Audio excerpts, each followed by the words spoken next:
Surah As-Saff, surah yang ke-61 mengandungi 14 ayat. Assalamualaikum warahmatullahi wabarakatuh. Alhamdulillah wa kafa wa salatan wa salaman ala ibadihi alladhina istafa wa ba'd. Muslimin muslimat yang dirahmati Allah sekalian, surah yang akan kita bicarakan hari ini adalah surah As-Saff, surah yang ke-61 mengandungi 14 ayat, diturunkan di Madinah. Secara umumnya surah ini dinamakan sebagai surah As-Saff mengambil daripada ayat yang keempat yang berarti saffan, yakni berbaris-baris. Ini merujuk kepada cara umat Islam seharusnya bangkit berdiri teguh membantu Islam ataupun menegakkan Islam dalam sebuah bangunan yang kukuh dan tidak berganjak, tidak bercerai-berai seperti yang diibaratkan dalam ayat ini, iaitu ka'annahum bunyanun marsus, satu binaan yang tersusun kukuh. Jadi tema utama surah ini menceritakan tentang keimanan yang disertai dengan amal yang nyata. Allah Subhanahu Wa Taala menegur hamba-Nya, menegur umat Islam yang hanya pandai bercakap tetapi tidak melakukan apa yang disebutkan itu tadi. Jadi di dalam ayat yang pertama, Allah Subhanahu Wa Taala mengatakan kepada orang Islam, ya ayyuhalladzina amanu lima taquluna ma la taf'alun kabura maqtan 'indallahi an taqulu ma la taf'alun. Wahai orang-orang Islam, wahai orang-orang yang beriman, kenapakah kamu tidak melakukan apa yang kamu cakap? Sesungguhnya besarlah perkara itu di sisi Allah Subhanahu Wa Taala untuk kamu hanya pandai bercakap saja namun tidak pandai melakukan perkara yang kamu cakapkan itu tadi. Ayat ini secara spesifiknya turun kerana satu peristiwa yang diriwayatkan oleh Abdullah ibnu Salam radhiyallahu anhu, ketika mana beliau berkata, satu ketika dahulu para sahabat duduk berkumpul dan berbincang lalu berkata, kalaulah kita tahu amalan apakah yang paling Allah Subhanahu Wa Taala suka, nescaya kita nak melakukannya. Lalu turunlah perintah Allah Subhanahu Wa Taala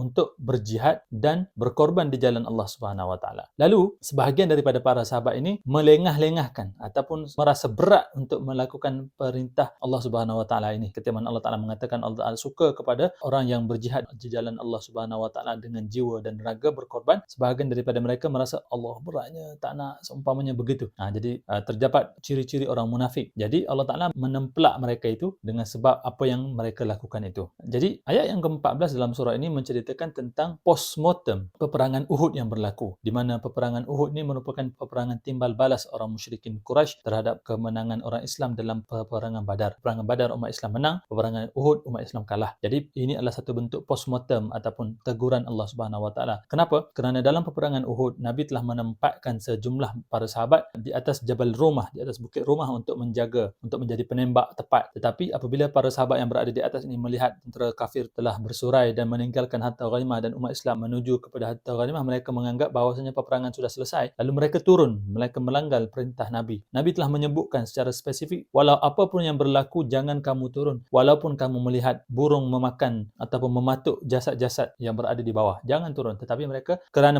beranggapan peperangan sudah berakhir, maka mengapa lagi kita kekal di sini? Sebahagian daripada mereka. Lalu mereka turun. Apabila turun diserbu oleh Khalid bin Ibn Walid yang pada ketika itu masih belum memeluk Islam. Lalu Khalid bin Walid dapat mengambil posisi tersebut lalu membunuh umat Islam, menyebabkan umat Islam menjadi kucak-kacir. Di samping daripada ada perkhabaran mengatakan bahawasanya Nabi telah wafat, menjatuhkan moral umat Islam pada ketika itu. Lalu Allah Subhanahu Wa Taala menegur umat Islam dengan ayat ini, mengapakah kamu tidak mengatakan ataupun mengatakan apa yang kamu tidak lakukan? Kenapakah kamu tidak bersatu padu? Jadi inilah yang berlaku pada peperangan Uhud. Kemudian Allah Taala juga menyebutkan, mengingatkan umat Islam agar belajar daripada apa yang berlaku kepada umat Nabi Musa alaihissalam, ketika mana Nabi Musa menyatakan bahawasanya wa idz qala Musa liqaumihi ya qaumi lima tu'dzunani wa qad ta'lamuna anni rasulullah. Wahai kaumku, mengapakah kamu menyakiti aku sedangkan kamu tahu bahawasanya aku ini adalah utusan Allah kepada kamu? Ini adalah satu bentuk sindiran halus Allah Subhanahu Wa Taala kepada umat Islam ketika mana mereka menyakiti hati Nabi, di mana melanggar perintah Nabi untuk tidak turun. Lalu Allah Taala memberi amaran, janganlah sampai hati mereka itu menjadi sesat seperti kaum dahulu. Hati mereka menjadi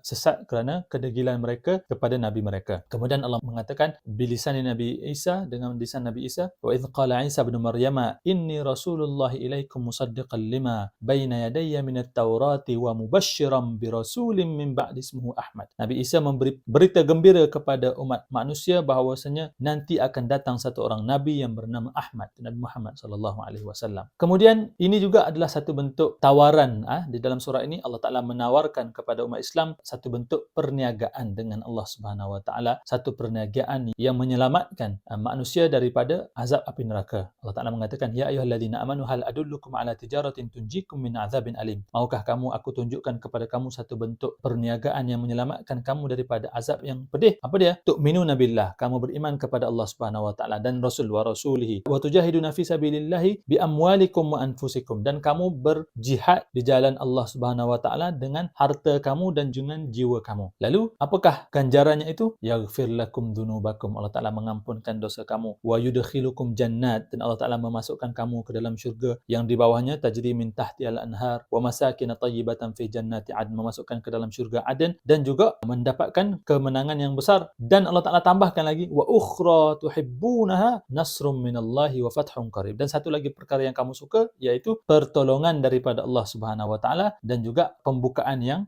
besar, kemenangan yang dekat. Nasrum minallahi wa fathun qarib. Jadi itu intipati yang disebutkan di dalam surah As-Saff ini. Mudah-mudahan kita juga boleh mengambil iktibar, iaitu untuk melakukan transaksi tijarah dengan Allah Subhanahu wa taala, iaitu dengan cara beriman kepada Allah Ta'ala dan Rasul, menerima taslim, submit kepada Allah Subhanahu Wa Ta'ala, dan juga kita berjihad. Jihad kita hari ini bukanlah jihad dengan pedang, tetapi jihad untuk kita melawan hawa nafsu kita, dan kita menginfakkan diri kita, menginfakkan harta kita, menginfakkan apa yang kita miliki daripada ilmu, daripada kepakaran, daripada harta dan seumpamanya yang boleh, yang kita miliki, kita infakkan untuk kebaikan umat Islam seluruhnya. Bukan sahaja umat Islam di tempat kita, tetapi di seluruh dunia yang mana memerlukan bantuan, kita bantu mereka dan seumpamanya. Mudah-mudahan ini memberi manfaat kepada kita. Wabillahil hidayati wat taufik. Wassalamualaikum warahmatullahi wabarakatuh.